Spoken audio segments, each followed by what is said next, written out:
दुर्दैव आहे कोकणचं की सध्या कोकणातून निवडून आलेले जे खासदार आहेत त्यांना हे पूर्णपणे निद्रिस्त झालेले आहेत. त्यांना कोकण रेल्वे आणि कोकणवासियांचं दुःख दिसतच नाही आहे आणि त्या विरोधात जो आवाज सातत्याने रेल्वे बोर्डाकडे आणि केंद्रीय रेल्वे मंत्र्यांकडे उठवायला पाहिजे.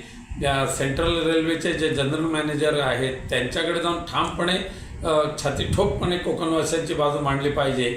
त्यासाठी दुर्दैवाने कोकणामध्ये सध्या एकही खासदार नाही आहे. आम्ही आमच्या पद्धतीने प्रयत्न करतोय, परंतु निवडून आलेल्या खासदारांचा जो आवाज असतो तो दुर्दैवाने आज बंद झालेला असल्यामुळे आज कोकणवासियांना स्वतःच्या हक्काच्या रेल्वेने प्रवास करत असताना अत्यंत दयनीय अवस्थेमध्ये त्यांना प्रवास करावा लागतो.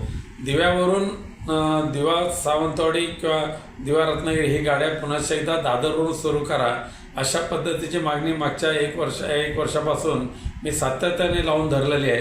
परंतु रेल्वे प्रशासन मात्र आडमोठेपणा करते आणि त्या ठिकाणी जर सध्याच्या खासदारांनी प्रयत्न केले असते तर नक्कीच एवढ्यात हा प्रश्न मार्गी लागला असता. परंतु दुर्दैव आहे आमच्या कोकणवासियांचं की त्यांनी निवडून दिलेले खासदार हे पूर्णपणे झोपलेले आहेत. सुमित्रा पवार या निवडणूक लढवणार आणि मुख्यमंत्री व्हाव्यात अशी बारामतीकरांची इच्छा आहे आणि ही इच्छा पूर्ण व्हावी असे पार्थ पवारांचं म्हणणं आहे. सुनेत्राताईंनी मुख्यमंत्री व्हावं की न व्हावं हा त्यांचा विषय आहे.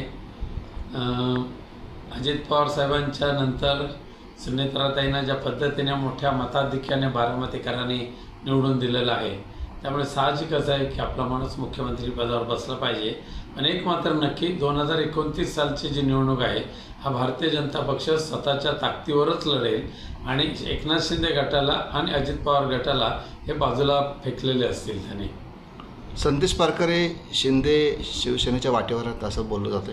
ते झालं कणकवली नगरपालिकेच्या निवडणुकीपासून त्यांची वाटचाल तिकडे चालूच होती. आम्ही त्यांच्यावर पाणी सोडलेलं आहे.